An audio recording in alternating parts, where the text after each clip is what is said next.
En este tiempo de generosidad, de diezmos y ofrendas, me gustaría ir a un contexto histórico muy famoso en el Antiguo Testamento, en el Éxodo, y creo que todos lo tenemos claro, ese momento en el que Moisés sube al monte a hablar con el Señor y recibe las tablas de la ley, y luego, mientras esto acontecía, que pasaron varios días, el pueblo lamentablemente cayó en idolatría y le pidió a Aarón que le hiciera un dios al cual adorar.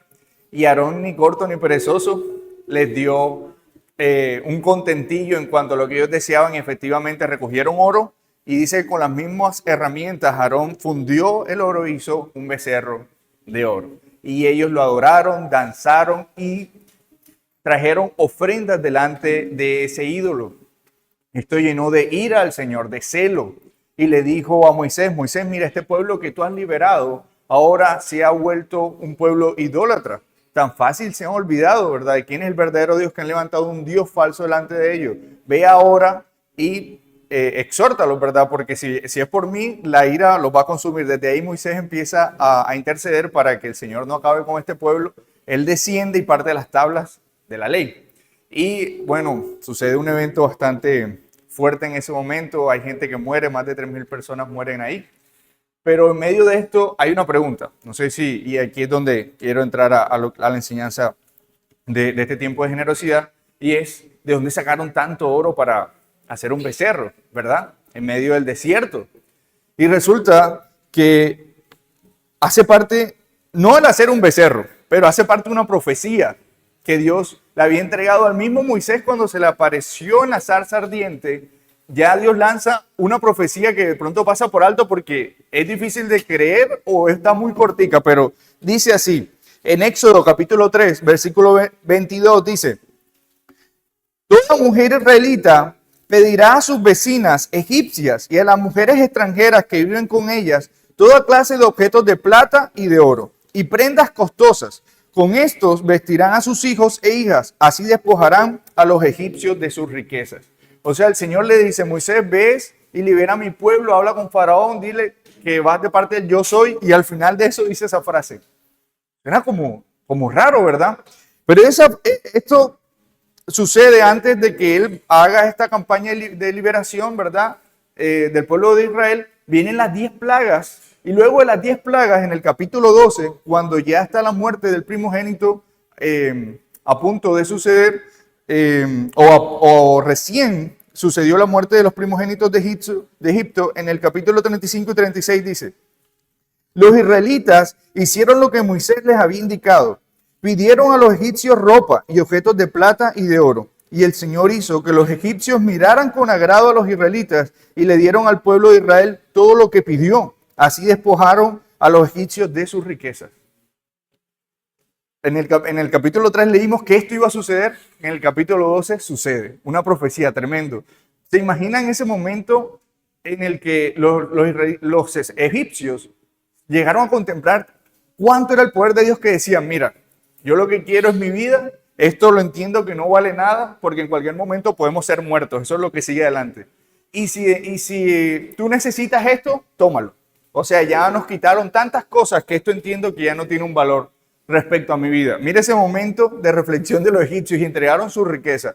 Ellos se lo llevaron y lamentablemente lo usaron para lo malo. Y ese sería el primer punto. A ver, hay un contexto aquí, y es que esto sucede en la Pascua. La muerte del primogénito en aquel entonces trajo libertad. Después de la muerte del primogénito, el pueblo fue libre. Y después de la muerte del primogénito, que es nuestro Señor Jesucristo, Él nos dio libertad. Sin embargo, ellos consideraron su tesoro, lo que en el momento en que los egipcios reflexionan y sabes que esto no vale más que mi vida y lo entregaron, el pueblo de Israel se empezó a envanecer con esa riqueza.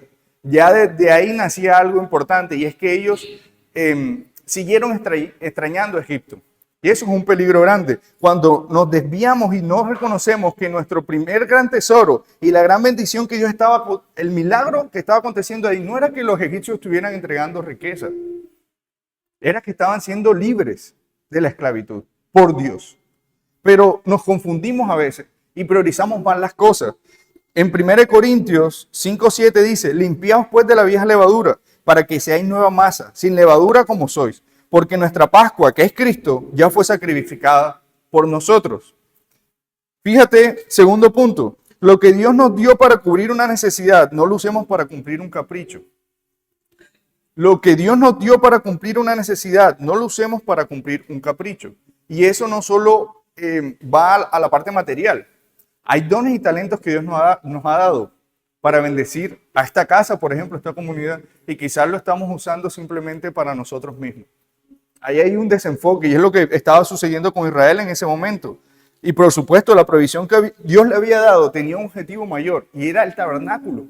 Esas riquezas que ellos recogieron era para hacer el tabernáculo, hacer el arca de la alianza y hacer todos los instrumentos que se necesitaban para aquel momento de simbología que luego vendría a representar a Cristo mismo y su misión, su muerte y resurrección en esta tierra. Ese era el objetivo final de esa riqueza, no hacer un becerro de oro. Pero hoy nos sigue aconteciendo eso en nuestras vidas. A veces llega una bendición de parte del Señor y nos enamoramos más de la bendición que del Señor. Y no puede suceder eso. Cuando llega la bendición a nuestra vida, el primero que hay que levantar la vista en agradecimiento es al dador de la bendición, no a la bendición misma. No arrodillarnos delante de la bendición como hizo Israel.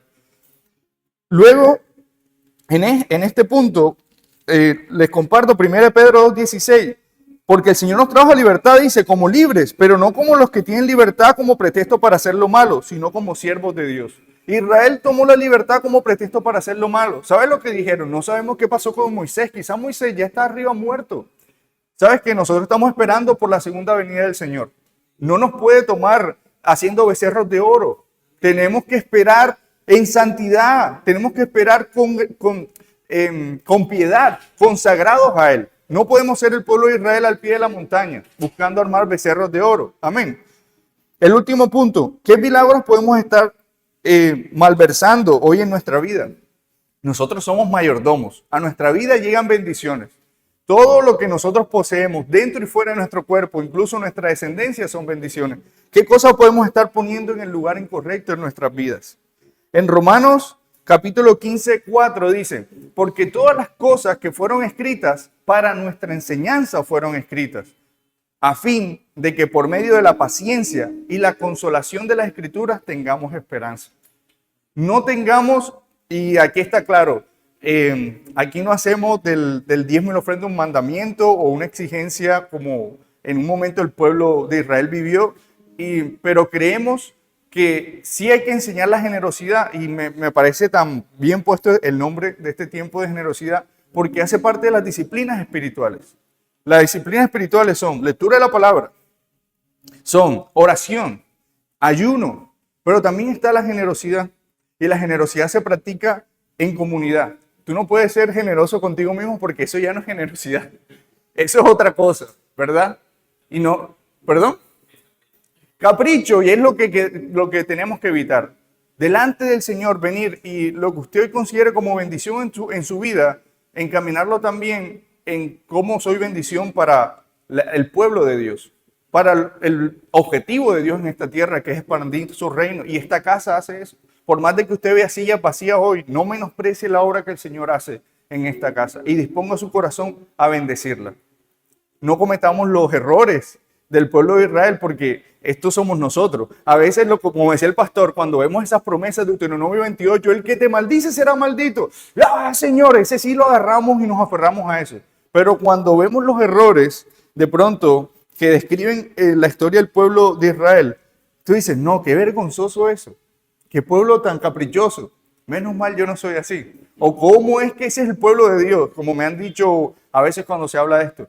Es que es insólito que ese sea el pueblo de Dios. Pero ¿sabes qué? Al contrario, eso sirve de testimonio. Porque qué persona, qué pueblo, o digan ustedes, si ustedes escriben una autobiografía, ¿ustedes comenzarían a contar esas historias tan bochornosas? No, estaríamos mostrando como nuestros logros. Usualmente cuando tú pones una hoja de vida, tú no dices, no, y a los 5 años yo le levanté la mano a mi papá y le pegué. Tú no pones eso en la hoja de vida. Tú pones las cosas por las que supuestamente eres elegible. Pero en la Biblia nos vemos a nosotros mismos, o nos deberíamos ver a nosotros mismos. Y debemos ver cómo nuestro corazón tiende a desviarse fácilmente y a hacer becerros de oro de cualquier cosa. Pero en esta casa lo que queremos enseñarte es la generosidad y que tú mismo hagas una disciplina de ser generoso. Entre nosotros mismos primeramente y en esta su casa. Así que en esta mañana los invito a cumplir con esto, a que tengamos como el primer gran milagro el rescate que el Señor nos dio de la muerte y el pecado, de la muerte eterna y el pecado. En segundo punto, saber entender que cuando Dios nos suple una necesidad, debemos hacerlo para su gloria y nunca para cumplir un capricho. Y en tercer punto, siempre estar examinando, no estar malversando las bendiciones que Dios pone en nuestra vida. Amén. Oremos al Señor por la provisión que trae hoy esta casa.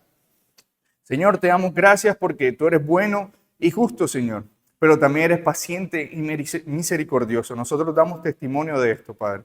Tú has puesto semilla en nuestra mano, Señor, y hoy a cada uno de nuestros hermanos que ha dispuesto a bendecir esta casa y a quien no también lo ha hecho, Señor, por algún motivo, sé tú bendiciéndolo en gran manera, Señor, multiplicando el producto de la obra de sus manos, Señor, y de su hogar, que no falte nada en su casa, Señor, no falte nada en su mesa, pero tampoco en sus corazones, porque es lo más importante, Señor, que te tengan a ti, Señor, como lo primero. En el nombre de Jesús, Señor, pedimos tú multipliques esta bendición que hoy recibe esta casa, en el nombre de Jesús, amén y amén. Amén. Amén.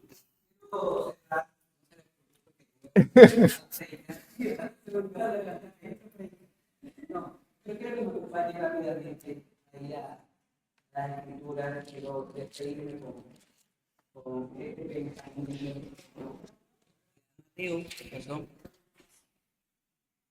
Mateo,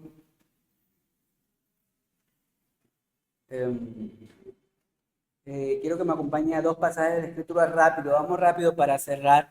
Quiero que alguien me acompañe a Lucas capítulo 19, versículos del 1 al 9. Quiero que alguien me acompañe a Mateo capítulo 20, 28. Cuando lo tengan me pueden decir amén. ¿Cuál es el mandato para esta semana? ¿Vivir como? Gozosos. Amén. Lucas 19 del 1 al 9 y Mateo 20, 28. ¿Quién lo tiene?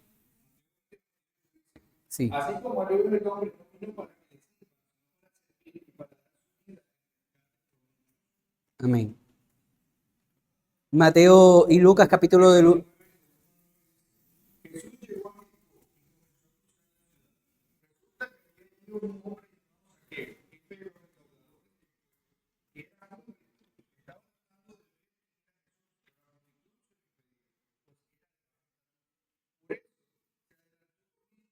un árbol.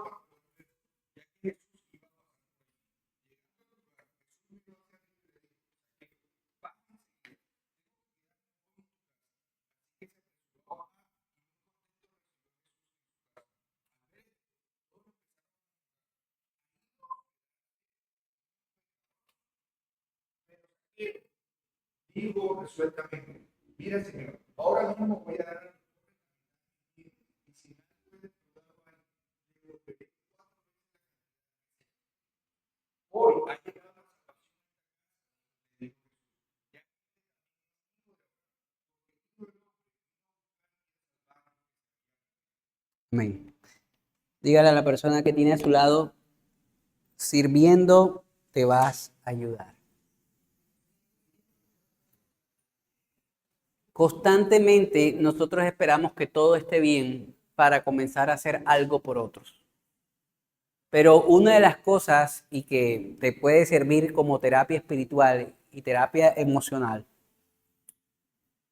necesitamos vivir una vida con el gozo del Señor, porque lo que no tiene gozo se convierte en una tierra estéril. No da fruto. Yo sé que para nosotros es bien conocido, y lo dije ahorita jocosamente, pero con mucha seriedad y con mucha reverencia, el tema que el corazón alegre hermosea el rostro. Y yo no hablo de una belleza física, yo no hablo de una belleza que te hace un diseño de sonrisa, yo no hablo de una belleza que te quita las imperfecciones de la cara, yo no hablo de una belleza que te quita las arrugas.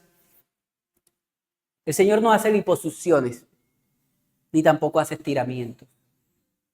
el Señor transforma el corazón. Amén. El problema de los hombres, nosotros los seres humanos, siempre ha estado en el corazón. El problema del pecado siempre nace ¿dónde? La raíz de amargura, ¿dónde está? Los temores, ¿dónde están? ¿Todo está dónde?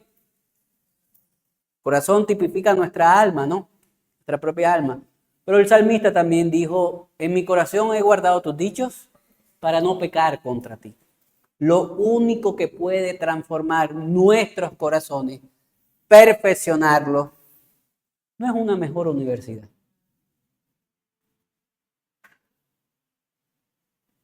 No es una mejor educación. Nosotros entramos, Mayra y yo, en esta dichosa etapa del colegio del niño. Esta dichosa etapa del colegio del niño requiere mucha concentración para nosotros como padres porque es nuestra responsabilidad brindarle algo.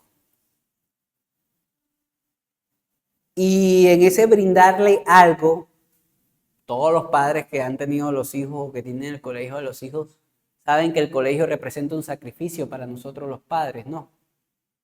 ¿O no?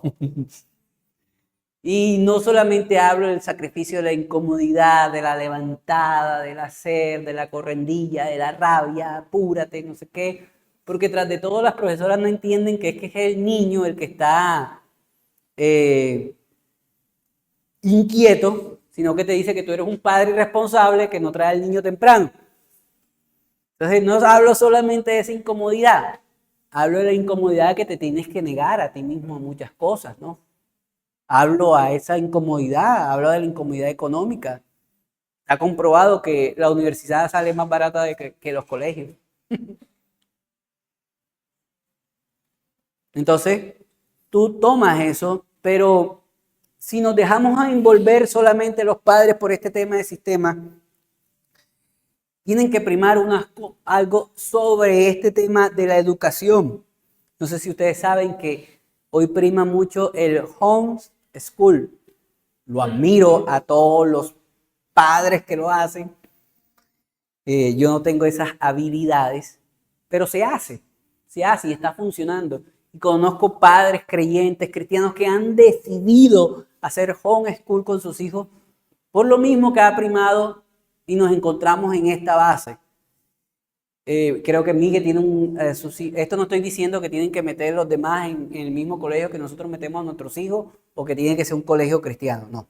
Voy al punto, a lo que quiero llegar, al punto a lo que quiero aterrizar, es en esto. Decidimos que entre la educación de nuestros hijos no es el sistema educativo el que va a formar el corazón de nuestro hijo, va a llenar de información su intelecto. Ni siquiera lo va a desarrollar, iglesia. Y esto es bien claro que tenemos que tenerlo. Los colegios no desarrollan el intelecto de nuestros hijos.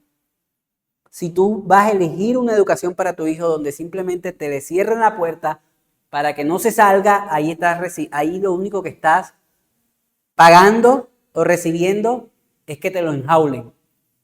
¿Me hago entender? Pero no que te lo promuevan. La educación no promueve, lastimosamente. Muy pocos son los colegios que promueven el intelecto, ¿cómo se llama? Lo que ahora está de moda, que todos los jóvenes son, el emprendimiento. Sí, todos son emprendedores y eso es bueno, es bueno.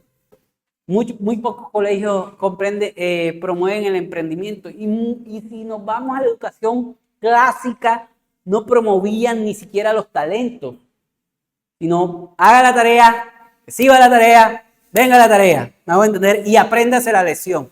Sabemos que aprenderse las cosas de memoria no cambia nada, ¿cierto? Asimismo es la escritura. No cambia que te la aprendas de memoria, cambia que la vivas en tu corazón. Y hemos decidido, los de home school, y en el caso de Mayra y mío, y creo que es el caso de que la palabra del Señor tiene que estar impresa en la educación. Porque no es la educación lo que transforma el corazón. No es el sistema educativo, es la palabra del Señor. Amén. Y nosotros necesitamos reconocer lo que la palabra nos proporciona para nuestra vida, para poder vivir una vida llena de propósito. Necesitamos el mandato de vivir gozosos, porque si no vivimos gozosos vamos a ser estériles. Estériles espiritualmente, estériles emocionalmente. Y aún la esterilidad se ve tipificada o se manifiesta en nuestras propias vidas cuando solamente somos conducidos por nuestras limitaciones y no por los pasos de fe. Y quiero ser responsable con esto que te estoy diciendo. Sí, pasos de fe. La iglesia carismática pentecostal cae en algunos actos de irresponsabilidad, llamar a la gente que camine a pasos de fe irresponsablemente, sin pensar en el día de mañana, sin pensar en las obligaciones, sin pensar. Pero el otro extremo de la iglesia le invita a la iglesia que simplemente vea sus limitaciones, y estamos llamados a ver nuestras limitaciones. Diga conmigo, sí. Sí estás llamado a ver tus limitaciones, pero también estás llamado a creer más allá de lo que tus limitaciones te dicen. ¿Cuántos pueden decir amén? Porque si no, entonces no podríamos decir que el Señor hace que el cojo salte, que el ciego vea, que el sordo escuche. Y es una limitación. El Señor dijo, no, ya no eres cojo. Dijo que el cojo que saltaba, que el ciego veía, que el mudo hablaba y que el sordo escuchaba. Explícame eso. Explícamelo. ¿Cómo es eso posible? No está diciendo que la limitación es quitada. Está diciendo que a pesar de la limitación, hay milagros que pueden suceder en nuestra vida. Amén. Dios sí nos manda a conocer nuestras limitaciones. El hombre sabio mira, se detiene a ver qué es lo que tiene que hacer en su vida. Amén. Pero no vivir una vida de gozo, como lo hablábamos al principio, nos coloca un corazón estéril. No damos fruto. Y Dios quiere que llevemos buen fruto, su fruto. Amén. Cuando vemos el pasaje, Mateo, pueden volver a leer Mateo, por favor, capítulo 20, versículo 28. ¿Qué dice? Me despido con esto. Sí. 20:28, sí.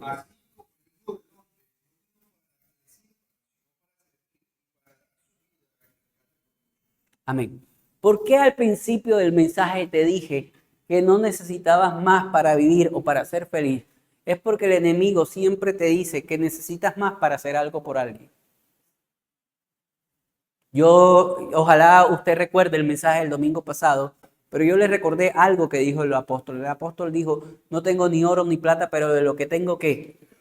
Y quiero decirte esto, es mentira que no tienes nada para dar. No hablo de lo material solamente, me hago entender. Porque este pasaje dentro de nuestras iglesias evangélicas solamente está ligado al dinero o a recoger diezmos y ofrendas. No, siempre hay algo que puedes dar. Siempre hay alguien al cual puedes consolar. Siempre hay alguien al que puedes animar. Siempre hay alguien al que le puedes predicar. Siempre hay alguien al que le puedes acompañar. Siempre hay alguien al que solamente necesita ser escuchado. Siempre tenemos algo para dar. Amén. La Biblia dice que Jesús no vino para ser servido, sino para ¿qué? Servir. El problema de nuestros corazones orgullosos, mezquinos, no vino la psicóloga hoy. Hay una palabra de moda. El problema de nuestros corazones narcisistas es que solamente pensamos en nosotros mismos y siempre estamos esperando que alguien nos sirva. El verdadero creyente no espera ver quién le sirve, espera identificar la necesidad y servir. Amén. Haga así a su alrededor. Va a ser lo mismo en su casa, va a ser lo mismo en su comunidad, en donde puede servir. ¿Qué hay para hacer? ¿Qué hay para hacer?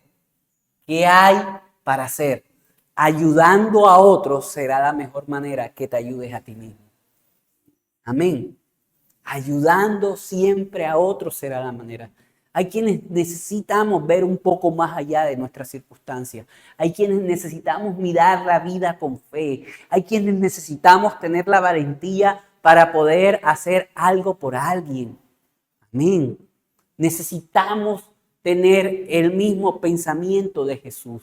Necesitamos adoptar la misma visión. Pero si tu corazón está endurecido, está lleno de temores, está sencillamente acongojado, entristecido, amargado, frustrado, siempre verás solo la limitación y nunca podrás dar el paso de fe que el Señor ha llenado tu boca de autoridad para predicar su palabra y que y a través de la palabra del Señor, no por los resultados de la vida, podrás traer esperanza al perdido. Siempre puedes predicarle a alguien, iglesia. Siempre puedes orar por alguien. Vive con gozo y te darás cuenta de las tristezas de muchos. Voy a volverlo a decir. A veces no somos conscientes de lo que otros atraviesan, solo porque estamos llenos de amargura en nuestro corazón. A veces no nos detenemos, no percibimos. Yo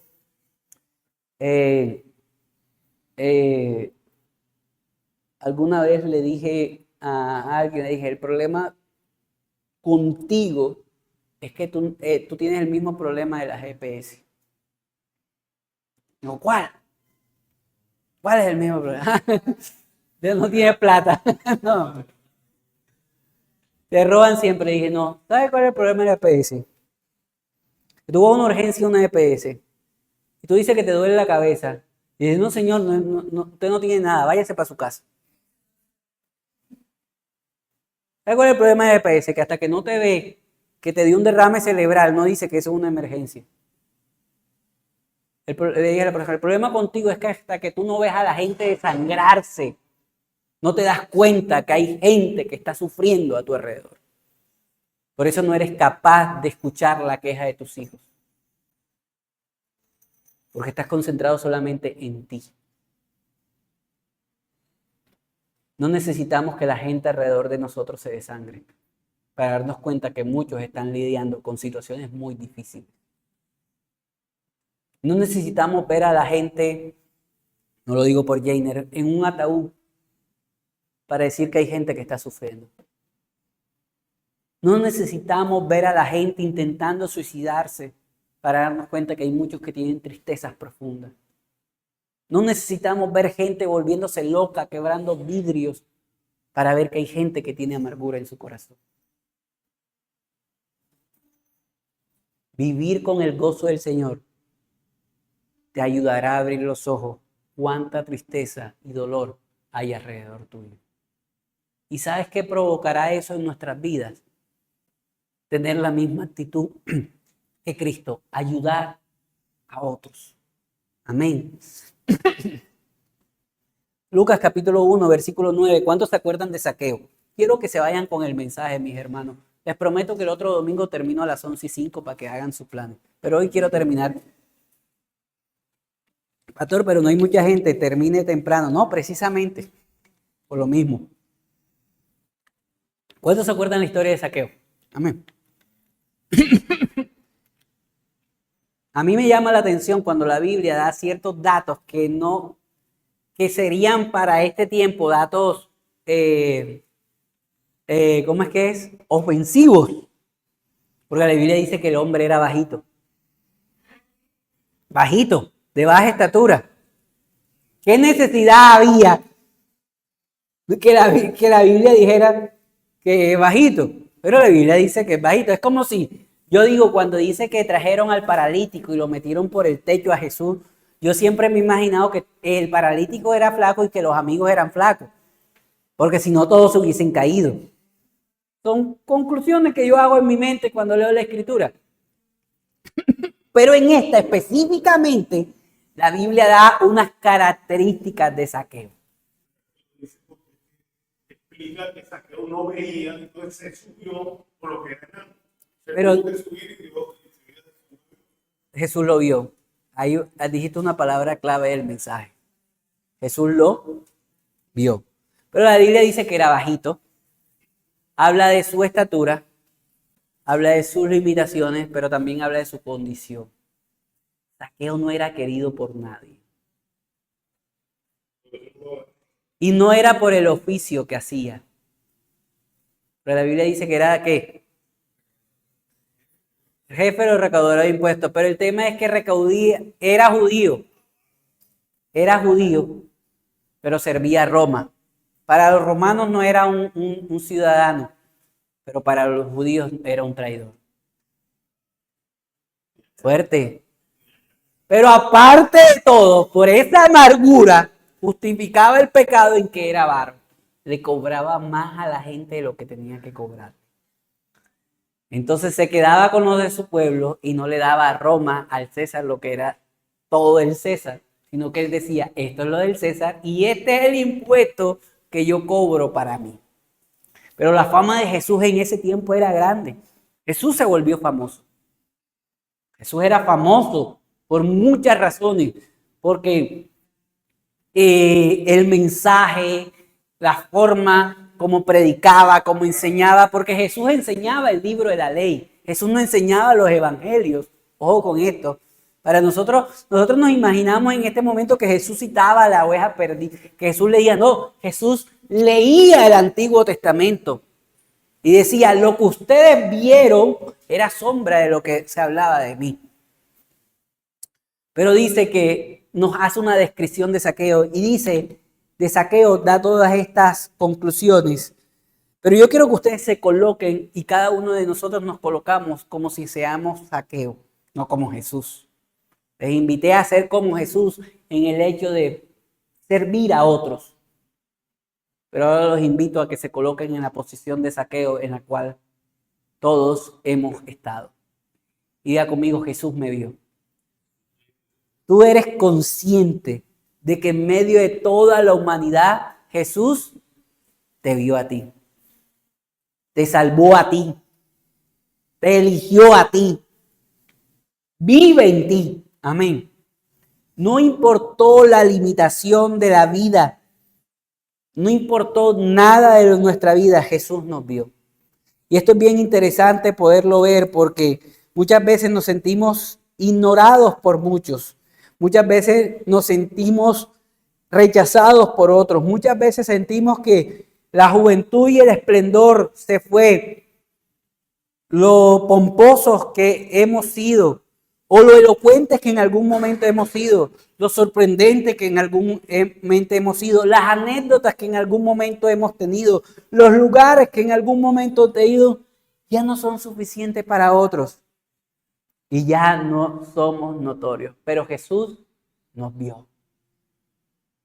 Y nos ve siempre con piedad, misericordia y amor. De esta forma vio a Zaqueo. Y Jesús nos ve. Dios nos está invitando a que encontremos gozo en Él. El Salmo capítulo 70 dice, a los que te buscan. Deja de estar queriendo ser notorio para los que te quieren acabar. Deja de querer estar siendo notorio a los que no quieren estar contigo. Deja de estar queriendo ser notorio para tus... Es que quiero quitarme el lenguaje, esta frase de enemigos, porque quiero que dejemos de ver a nuestros prójimos como enemigos. Decirle a una persona que es tu enemiga es decirle que es el demonio. Y eso no está bien, me hago entender. No está bien. Deja de querer ser notorio a tus detractores, se puede decir, a tus contradictores, a los que se pueden levantar contra ti. Deja de querer estar siendo notorio para el que te ha ignorado. Deja de querer estar siendo notorio. Busca al que ha colocado su mirada sobre ti y te ha dicho, mío eres tú. Amén. Zaqueo fue notado en medio de la multitud. Zaqueo, Jesús lo notó, pero una de las cosas que me llama la atención de la vida de Zaqueo es que no solamente Jesús lo vio, sino que Jesús decidió tener comunión con él. Y no solamente decidió tener comunión con él, sino que ese encuentro con Jesús trajo gozo y alegría para Zaqueo. Zaqueo dijo, y termina el relato de esta historia diciendo así, la historia no termina diciendo que solamente Jesús lo vio y comió. La historia termina diciendo que ¿qué hizo Zaqueo? Dijo, ahora le devolveré al que le he ¿qué? Quitado. vivir con un corazón con gozo y vivir con un corazón lleno de alegría. Vivir buscando a ese para el cual fuimos notorios y entregó su vida por nosotros. Diga conmigo, me lleva a cambiar, a ser transformado.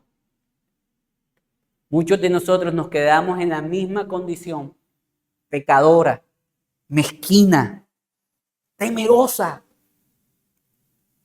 Pero si nadie me cree, y si me persiguen, y si no sé qué, y si no sé cuándo, nos quedamos en la misma condición porque no hemos recordado quién fijó su mirada por nosotros.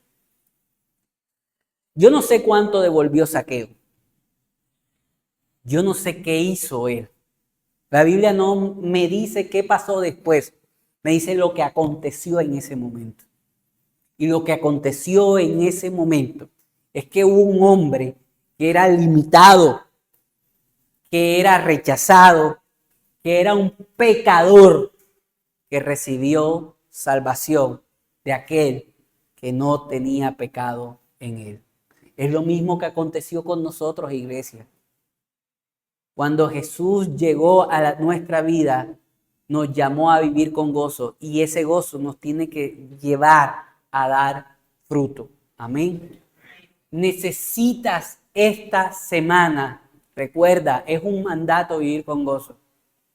Vivir con gozo esta semana para que puedas servir a otros y para que puedas dar mucho fruto. Colócate sobre tus pies ahí donde tú estás. Recuerda, grábatelo. Cuanto más gozo tengas en tu corazón, más podrás darte cuenta o percibir la tristeza, el dolor, la amargura y la necesidad que hay a tu alrededor. Amén. Vamos a orar al Señor aquí, ahí donde estamos en nuestros lugares. Padre, entregamos este tiempo. Gracias por cada uno de mis hermanos, Señor, que están en este lugar. Gracias por cada uno de ellos, Señor, que con un corazón dispuesto, fiel, Señor, han recibido tu palabra. Espíritu Santo, en esta mañana, yo intercedo por ellos y por mi propia vida, Señor, delante de ti, para que tu palabra dé fruto en nuestras vidas. Te pido que tu Espíritu Santo en nosotros nos recuerde, nos animes, nos la recuerde, nos anime, nos la recuerde y nos animes a vivirla y a creer la palabra que hoy hemos recibido. Señor, yo oro por mis hermanos y por mi vida, Señor. Que esta semana podamos vivir con sumo gozo y con suma paz. Esto te lo pedimos en el glorioso nombre de tu Hijo amado Jesús. Y la iglesia dice, amén. Un aplauso al Señor.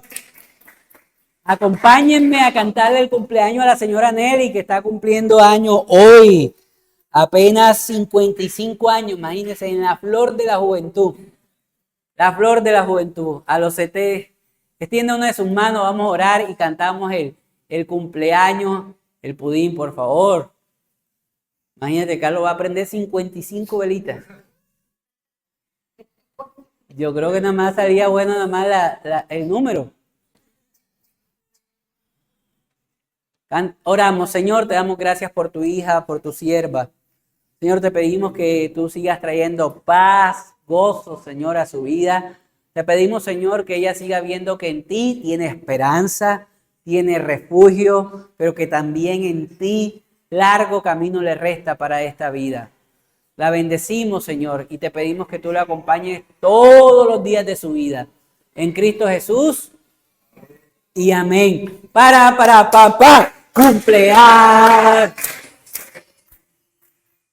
Te deseamos a ti.